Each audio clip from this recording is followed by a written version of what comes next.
Just as a quick introduction to me, if you don't know who I am, my name is Mark Davies, and I've been involved in the slowest moving part of the gambling industry for the last 13 years, which is that I've been involved at the bleeding edge of regulation, which, as Dan mentioned, you would have picked up from what Dan said, basically hasn't changed at all since about 2004, 2005, where we've been arguing the same things, and many of you in this room will, in a similar position to me, have been arguing the same things with the same people for the better part of a decade. And Simon and I spoke on the phone about 2 weeks or so ago in preparation for this, and Simon said to me, look, I don't know a great deal about gambling. What I do know about is technology, and I do know about the way that social media is changing, and I do know about the implications of changing technology.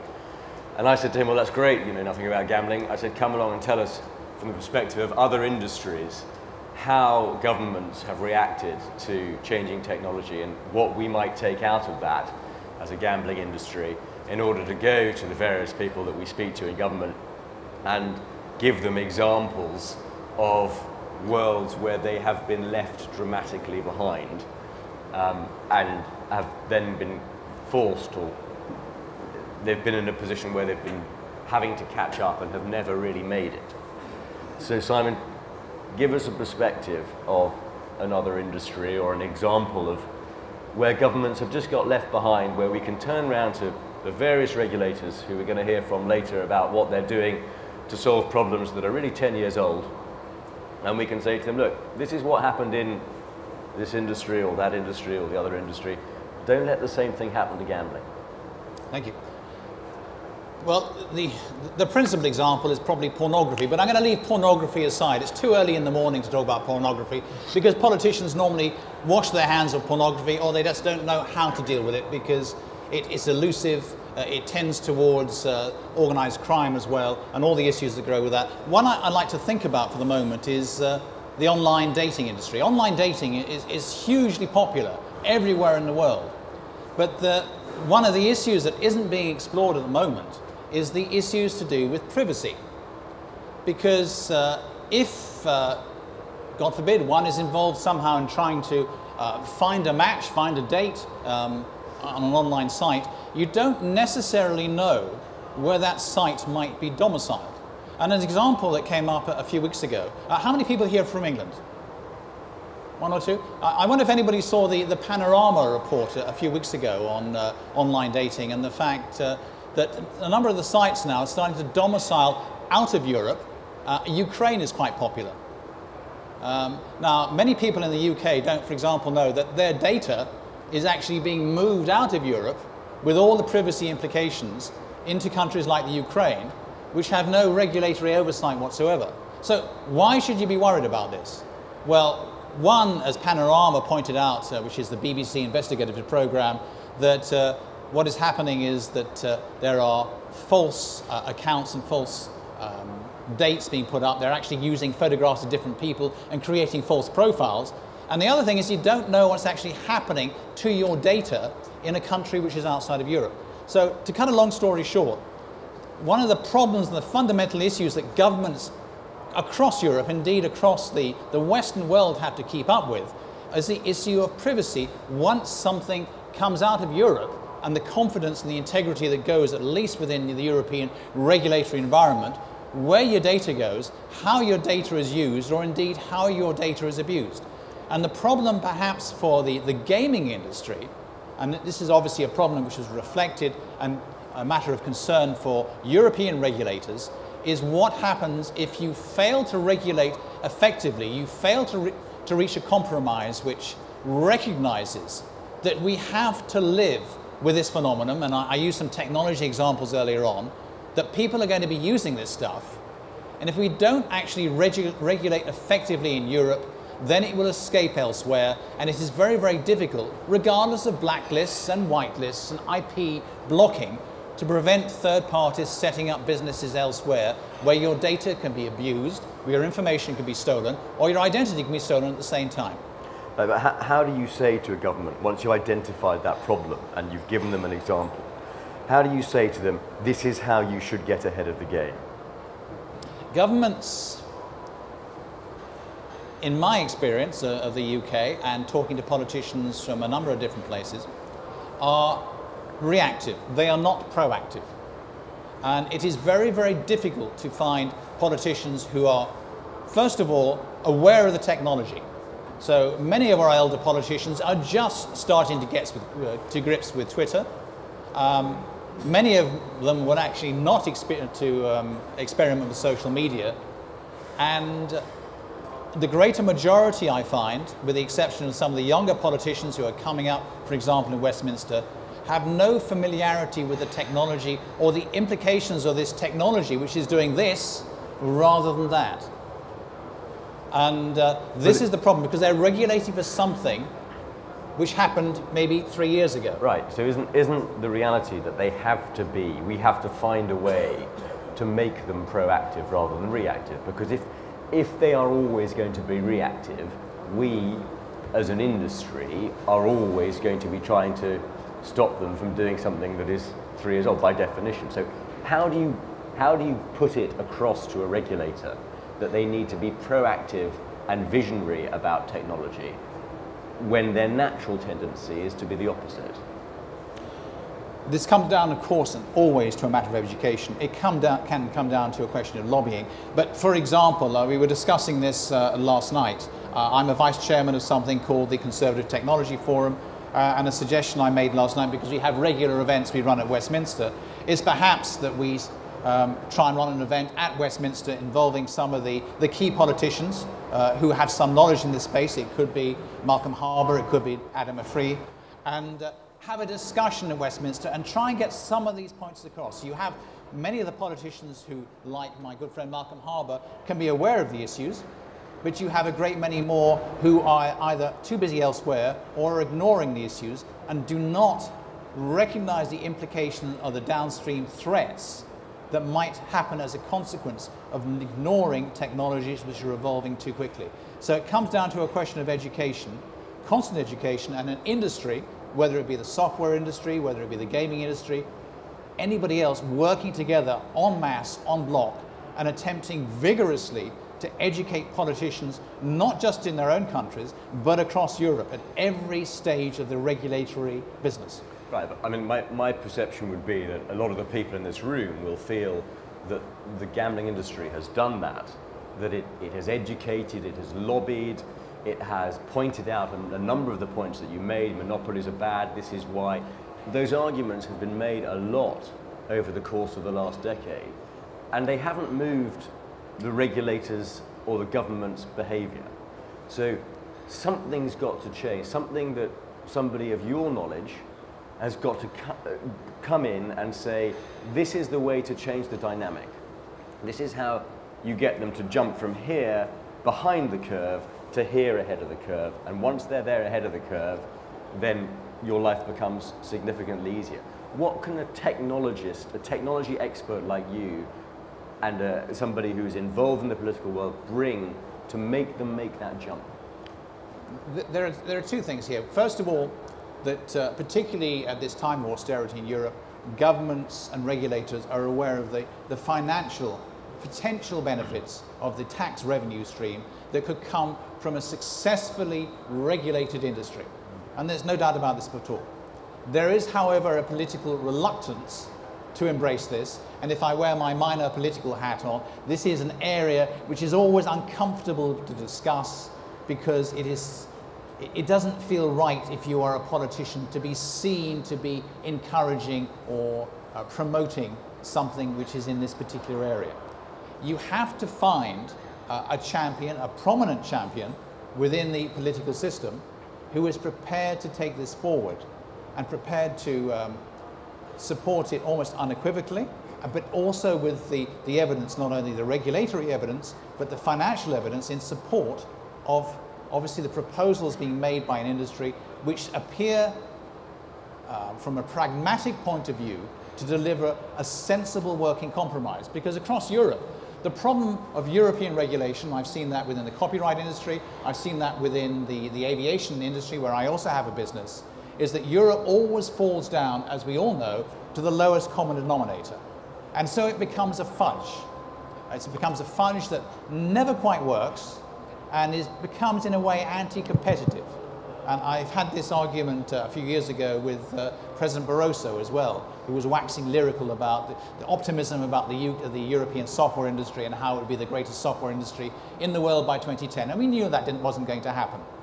And fundamentally, it's very, very similar here. We need to find champions. We need to find pivotal champions across domestic and European politics who are prepared to take this forward with plausible and compelling arguments that they can put to their colleagues within Europe as to why we should move forward. Because I think we all agree in this room we have to move forward, because the present position as it is, as the technology starts to move at ever increasing pace forward within new platforms and with new opportunities, is not going to work. Pandora's box has been opened. It cannot be closed. You have to regulate it because you cannot ignore it. And politicians are inclined to ignore what they don't like. So is there an element of selling a vision? Perhaps somebody like you can sell a vision in that Jules Verne sort of way of saying, this is what technology is going to bring to, perhaps not just the gambling industry, but a series of industries in 10 years from now. And if you can sell that vision and get them to focus on regulating and legislating for the future rather than the past, perhaps we can... I like that expression, because I think vision here is the key. I'm sure we've all talked about the vision thing, the vision opportunity in the past for this particular industry and for many other industries like it. But it comes back to this sort of combination of plausible and compelling, and it's to finding those key individuals in government who one trusts, who are prepared to carry it forward and also be able to anticipate and to explain to their less well-educated, their less enthusiastic colleagues that the world is changing faster, for example, in the mobile space, than we can possibly imagine. And that we are living, as I use that example of Wembley Stadium and the dropper doubling every minute, we're living at a time when technology is going to overtake us. This is the biggest thing that's happened since the Industrial Revolution. We're seeing everything happening like this. Whereas, for example, using another example, plastics were big in the 60s and they defined the post-war era. Now we're into a whole new world where we're dealing with composite materials, which are going to change our lives for industry and everything else as well. Just a final thought. Politicians look at big industrial pictures. They're reluctant to look at technology pictures because they don't understand it. So we need more technologists and more politicians who understand it. For example, like Adam Freer at Westminster, who is the president of the Conservative Technology Forum. So let's imagine for a moment I'm a politician, away from gambling. What is the vision you're going to sell me of the future? And my understanding, because I'm a politician that's very much in the present and maybe a few years behind, Facebook will still be here in 5 years. Will Facebook still be here in 5 years? I would expect Facebook to still be here in 5 years. Facebook is looking at becoming, going beyond a $2 billion company to a $10 billion company with its kind of Face Sense program. It wants to dominate, obviously, the advertising world. You can argue that 10% of the world's population are using Facebook at one time or another. And I use that example of Mogadishu now, for example, 24% of the population allegedly use Facebook once a week. So you're not going to lose Facebook. Okay, perhaps my timescale was slightly short, but I mean, I look at this. It was only 5 years ago that this was the cutting edge. Now people look at me with a BlackBerry and they say, my God, haven't you moved off that yet? The company's gone from being worth whatever it was, 50 billion, to being overvalued at 3 billion. What is the development that you can sell in your vision of the world that we can take out and we can say to guys, look, you're just getting onto Twitter and Facebook. In 5 or 10 years' time, the chances are they will have been supplanted by this. Perhaps not Twitter and Facebook, but the sort of payment mechanisms we have today, the way we store data today, the way we go about our business and deliver the product today. How will that change in your vision? Okay. So we have, for example, we're looking already here at near-field communications of the phone. Phones as payment devices. Obviously, the Japanese have been using it for some time, since Docomo in the past. In regard to the likes of Twitter and social media, we're looking at a datafication of the world. We're looking at devices. You may have heard the expression, the Internet of Things, where we're having constant communications coming in from all kinds of devices, from your telephone maybe to the plants in your sitting room. I think one opportunity for this particular industry is the data, and you heard from Amazon yesterday as well, is the massive data that this industry will start to build up, whether it be on a company-wide basis or indeed across sectors of the world. If that data was available to be anonymized and shared with government as well, and matched potentially against other data from other sources, it could be financial sources, it could be a whole range of different stuff, then that would be potentially useful to government. If I was talking to government at the moment, I would say, well, yes, you have concerns about the regulatory issues, the expansion, the growth, the protection, the privacy, the security, which are obviously big issues which have to be managed. But at the same time, this isn't going to go away. This is, like the Googles of this world and the Amazons of this world, going to be harnessing huge amounts of interesting information on demographics too.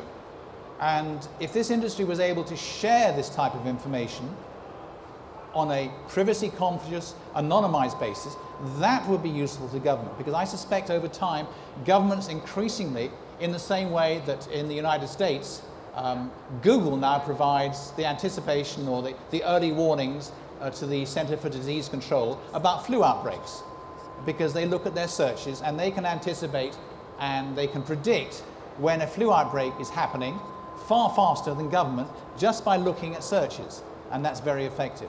And it is sharing information which is increasingly valuable to government. This information held by this industry is potentially useful over time, and I'm not quite sure the industry realizes that. Perhaps Amazon understood that too.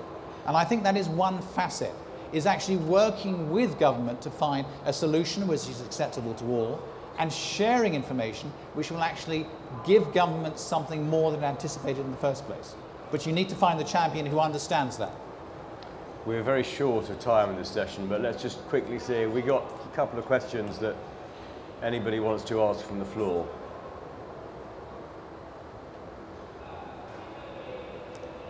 Or you're either a group of very happy customers or you're very devoid of imagination about Can I put one thing in here? How many people here use LinkedIn? Right. I run this thing, well, I'm a vice chairman of the LinkedIn program for the Conservative Technology Forum. I'm interested in trying to explore this and take it forward. So I'm Simon Moores on LinkedIn.